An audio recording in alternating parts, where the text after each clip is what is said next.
हम बात करने वाले हैं समुच्चय के उपसमुच्चय की। कहने का मतलब जो हमारे पास उपसमुच्चय होता है किसी भी समुच्चय का, वो किस प्रकार डिफाइन किया जाता है और उसको दर्शाने का क्या तरीका होता है और उपसमुच्चयों की संख्या किस प्रकार निकाली जाती है और उसका जो सवाल पूछा जाता है हमें जनरली वो किस प्रकार पूछा जाता है, उसके बारे में बात करने वाले हैं। तो चलिए वीडियो को शुरू करते हैं। तो सबसे पहले बात करें कि जो उपसमुच्चय है वो कहते किसे हैं। जैसे हमारे पास कोई भी दो समुच्चय हैं ए और बी, दो समुच्चय हैं।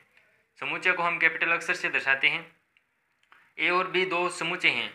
अब जैसे हमारे पास बी के अंदर कोई भी दो अवयव हैं और इसके अंदर चार अवयव हैं। बी के अंदर जो अवयव दो हैं, जो कोई भी दो अवयव दिए गए हैं, वो अगर ए में हों तब उस कंडीशन में क्या कहलाएगा, बी ए का उपसमुच्चय कहलाएगा। कहने का मतलब यह है कि यदि बी के अंदर जो भी अवयव दिए गए हैं वो अगर ए के अंदर विद्यमान हो सभी के सभी, तो क्या कहलाएगा, उस कंडीशन में बी ए का उपसमुच्चय कहलाएगा। और यदि ए के जो अवयव हैं वो बी के अंदर हैं सभी अवयव, तो बी ए को बी का उपसमुच्चय कहलाएगा। अब इसे अगर एग्जाम्पल के तौर पर समझें तो जैसे हमारे पास ए के अंदर कोई भी एलिमेंट हैं, ए बी सी डी और ई, पांच एलिमेंट हैं, और बी के अंदर कोई भी तीन एलिमेंट मान लेते हैं जैसे डी सी ए। तो अब अगर ध्यान दें कि अगर बी के अंदर जो अवयव हैं वो ए के अंदर हैं, तो इस कंडीशन में क्या कहलाएगा, बी ए का उपसमुच्चय कहलाएगा। अब हम इसे डिफाइन करते हैं लैंग्वेज के रूप में। उपसमुच्चय, उपसमुच्चय। तो जैसे हम पहले मान लेते हैं कि यदि ए व बी दो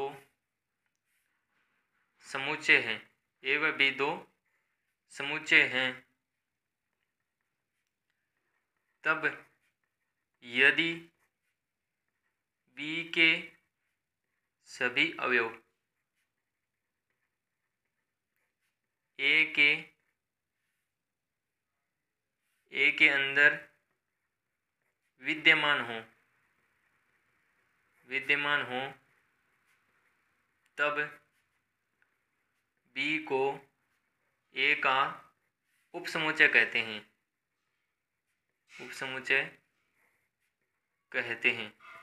इस प्रकार हम इसे लैंग्वेज में डिफाइन करते हैं। अब इसको बात करें, इसको दर्शाया कैसे जाता है। जैसे हमने लिखा बी ए का सबसेट है, तो इसको दर्शाने के लिए पहले लिखेंगे बी, फिर कुछ इस प्रकार का चिन्ह जिसे पढ़ा जाता है बी सबसेट ऑफ, आगे जो भी समुच्चय आएगा उसका उपसमुच्चय होगा ये पहले वाला। या फिर यह क्या हो सकता है, इक्वल भी हो सकता है। क्यों? क्योंकि अगर ए के सभी अवयव बी में हैं तो यह भी कंडीशन बन सकती है कि जो ए के और बी के अवयव दोनों सेम हो और सेम ही संख्या हो, तो इक्वल भी हो सकते हैं। तो इसको पढ़ा जाता है बी सबसेट ऑफ ए, कुछ इस प्रकार इसको पढ़ा जाता है। अब हम बात करें इसके अंदर जो कुछ महत्वपूर्ण बिंदु हैं उसकी बात करें। महत्वपूर्ण बिंदु, तो महत्वपूर्ण बिंदु के अंदर बात करें सर्वप्रथम कि जो हमारे पास यह हो गया कि बी सबसेट इक्वल भी हो सकता है सबसेट ऑफ ए, तो इसको पढ़ा जाता है जब बी ए का उपसमुच्चय, बी ए का उपसमुच्चय। अगर इसका विपरीत हो जाए कि ए सबसेट ऑफ बी हो जाए, तो तब यह कब होगा, जब ए बी का उपसमुच्चय है। फिर हम बात करें अगले बिंदु की, तो वह है हमारे पास कि जो हमारे पास कोई भी रिक्त समुच्चय होता है, रिक्त समुच्चय जिसको हम किससे दर्शाते हैं, फाई के द्वारा। रिक्त समुच्चय फाई है। यह समुच्चय होता है, यह प्रत्येक समुच्चय का क्या होता है, उपसमुच्चय होता है। क्यों? क्योंकि कोई भी समुच्चय बनाएंगे और इसके अंदर अवयव ही नहीं है तो वह क्या हो सकता है, एक उस समुच्चय का उपसमुच्चय हो सकता है। तो रिक्त समुच्चय प्रत्येक समुच्चय का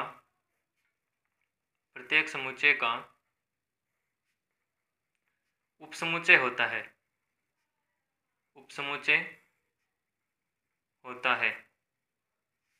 फिर हम बात करें अगले बिंदु की, तो वह है हमारे पास कि जो ऐसे प्रत्येक समुच्चय, जैसे हमने इक्वल लिखा, तो इक्वल लिखने का मतलब है कि जो हमारे पास प्रत्येक समुच्चय है, प्रत्येक समुच्चय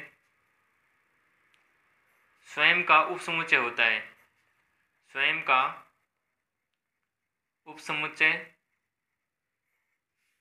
होता है, स्वयं का भी उपसमुच्चय होता है, क्योंकि उसके अंदर जो अवयवों की संख्या वो सेम और इक्वल हो सकती है। फिर हम बात करें अगले बिंदु की, जैसे हमारे पास अगर हम बात करें कोई भी समुच्चय दिया गया है, उसके उपसमुच्चयों की संख्या निकालनी है, तो वह किस प्रकार ज्ञात करेंगे। जैसे हमारे पास कोई भी समुच्चय ए है और इसके अंदर अवयवों की संख्या कितनी मान ली हमने, m मान ली, तब इसके उपसमुच्चयों की संख्या कितनी निकलेगी, तब ए के उपसमुच्चयों की संख्या तो वह होगी हमारे पास 2 की पावर m। जैसे हमारे पास ए के अंदर कोई भी 3 अवयव दिए गए हैं, तो उसके उपसमुच्चयों की संख्या कितनी बनेगी, 3 कर देंगे, 2 की पावर कितनी बनेगी, 8। जैसे हमने मान लिया, जैसे एग्जाम्पल के तौर पर बात करें कि किस प्रकार होते हैं। ए के अंदर जैसे हमने वो मान लिया अवयव, 3 अवयव मान लिए ABC। अब हम इसके उपसमुच्चय बनाते हैं, तो सबसे पहले एक एक अवयव ले लेते हैं, तो ये हमारे पास 3 तो ये हो गए।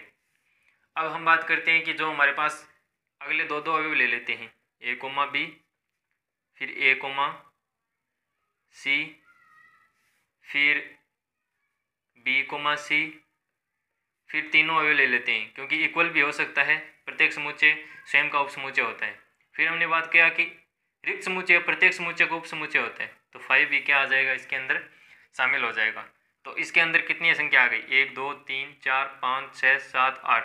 यह तो हो गया हम जैसे हम जांच करना चाहें कि कितने बन रहे हैं। अगर हम शॉर्टली डायरेक्ट ज्ञात करना चाहें तो 2 की पावर कितने करेंगे, 3, तो 2 की पावर 3 कितना आ जाएगा हमारे पास 8, जो कि अभी अभी हमने बनाए हैं सभी उपसमुच्चय। तो यह हो गया हमारे पास किसी भी समुच्चय का उपसमुच्चय कहते किसे हैं और इसको दर्शाने का तरीका क्या होता है।